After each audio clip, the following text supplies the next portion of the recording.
ഹാഷ്മിയുടെ സ്ഥാനത്ത് ഞാനായിരുന്നെങ്കിൽ 15 മിനിറ്റ് കൊണ്ട് മൈത്രനെ അവിടുന്ന് പൂട്ടിക്കെട്ടിയാൻ പറഞ്ഞു വിട്ടാണ്. എന്തോ എങ്ങനെ ഹാഷ്മിക്ക് കൗണ്ടർ സംസാരിക്കാൻ അറിയാത്തതിൽ പറ്റിയ പാളിച്ചയാണ്. അഖിൽ മാരാർ പറഞ്ഞൊരു സ്റ്റേറ്റ്മെന്റ് ആണത്.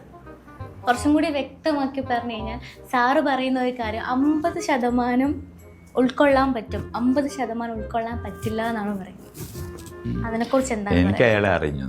എന്റെ നമ്പറായി എനിക്കുള്ളത് മേടിച്ചിട്ട് വരാം. അതുകൊണ്ട് ഞാനിപ്പോ അയാളെ പറ്റി എന്ത് പറഞ്ഞു? എനിക്ക് അയാൾ ആരുമല്ല. തളരരുത് രാമൻകുട്ടി, തളരരുത്. കലാകാരനല്ലാത്തവരെ സമൂഹം അംഗീകരിക്കില്ല. നീ സമാധാനിക്കും. പിന്നെ ഞാൻ എന്തോ പറയുന്നതിനെ പറ്റി? അത് സോഷ്യൽ മീഡിയയിലെ കമന്റാണ്. കമന്റ് അല്ല, സോഷ്യൽ മീഡിയയിൽ വരുന്ന കമന്റിനെല്ലാം നിങ്ങൾ മറുപടി പറയുക.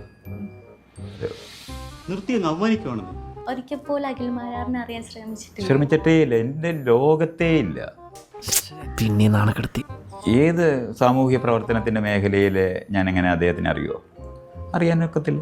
വല്ല കാര്യമുണ്ടോ? എന്തിനാണ് ഇങ്ങനെ ഇല്ലാന്ന് നടക്കണേ? അല്ല, അദ്ദേഹം പറഞ്ഞു ഒരു 15 മിനിറ്റ് കിട്ടിയാൽ മാത്രം മതി. അതാണെങ്കിൽ എനിക്ക് അയാളെ അറിയാം. അയാൾ 15 അല്ല 25 മിനിറ്റ് എന്ത് വേണമെങ്കിൽ എനിക്ക് അയാൾ നോൺ എക്സിസ്റ്റന്റ് ആണ്. കിട്ടിയാ ഇല്ല, ചോദിച്ചു വാങ്ങിച്ചു പോവാ.